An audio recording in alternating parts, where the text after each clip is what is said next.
ही आहे आमसुलाची चटणी।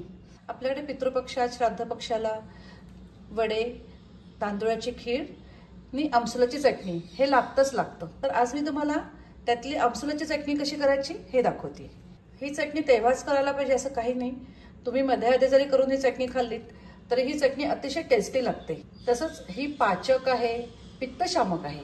तर अशी आरोग्यवर्धक आणि टेस्टी आमसुलाची चटणी कशी करायची ते आता बघूया। नमस्कार, श्रेयाज रेसिपीज मध्ये आपल्या सगळ्यांचं खूप खूप स्वागत आहे। तुम्हाला माझा व्हिडिओ आवडला तर लाईक करा, शेअर करा आणि जर तुम्ही अजून माझ्या चॅनलला सबस्क्राईब केलं नसेल तर प्लीज सबस्क्राईब करा, बेल आयकॉन प्रेस करायला विसरू नका। आज मी तुम्हाला आमसुलाची चटणी दाखवते। त्याच्याकरता आमसुला घेतलेली आहेत, ह्याला कोकम सुद्धा म्हणतात। अशी वाळलेली आमसुला मिळतात। जराशी ओलसर असलेली आमसुला घ्या। इथे मी 10-12 आमसुला घेतलेली आहेत। वाटीने मोजलं तर एक लहान वाटी आमसुला झालेली आहे। वाटीने का मोजायचं तर आपल्याला गुळ घालायचा असतो, तर ह्याच्या दुप्पट गुळ घालायचा असतो।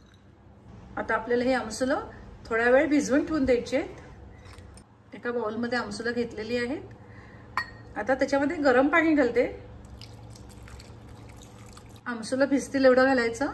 आता हे 2 तासाकरता भिजवून ठेवून द्यायचं।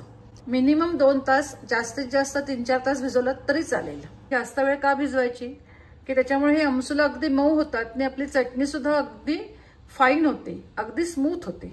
आता आपण 2-3 तासांनी बघूया। 2 तास झालेले आहेत। आमसुला छान भिजलेली आहेत, मऊ झालेली आहेत। हे बघा, छान भिजलेत। तुम्ही इथे जर खूप सुकलेली आमसुला घेतलीत, थोडीशी कडक झालेली असतात, ती घेतलीत तर जास्त वेळ भिजवा। आणि जराशी मऊ अशी आमसुला घेतलीत तर थोडा वेळ भिजवलं, कमी वेळ भिजवलं तरी चालेल। आता बाकीचं साहित्य बघूया। इथे अर्धा चमचा जिरं घेतलेलं आहे, 2 काळी मिरी घेतलेली आहेत। काळी मिरी ऑप्शनल आहेत। थोडंसं खडे मीठ घेतलेलं आहे आणि थोडंसं काळं मीठ घेतलेलं आहे। खडे मीठ नसेल तर साधं मीठ घेतलं तरी चालेल। 1 चमचा आल्याचा किस घेतलेला आहे आणि गूळ घेतलेला आहे।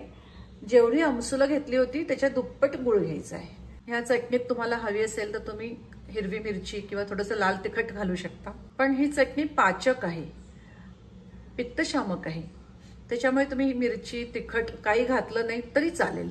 इथे आलं मिरी हे दोन्ही घालतोय। आलं तिखट असतं, मिरी तिखट असते, त्यामुळे वेगळं तिखट घालायची काही गरज नाहीये। तसंच इथे गुळ वापरतोय, गुळाच्या ऐवजी तुम्ही साखर वापरली तरी चालेल। आता जिरं आणि मिरी थोडीशी भाजून घेऊया। एका लहान कढईमध्ये जिरं आणि मिरी घेतलेली आहे। ही जिरं आणि मिरी मी जरा भाजून घेते। जिरं चांगलं भाजून घेतलेलं आहे, अगदी रंग बदलेपर्यंत भाजून घ्यायचं। कच्चं जिरं सुद्धा घालतात, पण कच्च्या जिऱ्यापेक्षा तुम्ही भाजून जिरं घाला, ते जास्त चवीला चांगलं लागतं। मिक्सरचं जार घेतलेलं आहे, त्याच्यामध्ये हे जिरं आणि मिरी घेते, खडे मीठ घालते ह्याच्यामध्ये। आधी आता मी हे मिक्सरमधनं फिरवून घेते। जिरं अगदी थोडं असल्यामुळे अगदी लगेच बारीक पूड होत नाहीये, पण जरी अगदी जिऱ्याची बारीक पूड नाही झाली तरी सुद्धा जिरं भाजलेलं असेल तर ते खाताना दाताखाली आलं की खूप छान लागतं। आता ही आमसुला घालूया। ही फक्त नुसती आमसुलाच घालायची आहेत। काळं मीठ घालतेय, आलं घालते। आमसुलांना आधीच मीठ लावलेलं असतं, त्यामुळे तुम्ही जे चटणीमध्ये मीठ घालाल ते त्या चवीनुसार घाला, जास्त घालू नका, नाही तर खारट होईल चटणी। आता हे मिक्सरमधून आधी फिरवून घेऊया। आता गूळ घालूया आणि ज्या पाण्यात आमसुला भिजली होती त्यातलंच थोडंसं पाणी ह्याच्यात घालूया। पुन्हा वाटून घेऊया। हे बघा, आपली चटणी वाटून झालेली आहे, छान झालेली आहे, गुळगुळीत।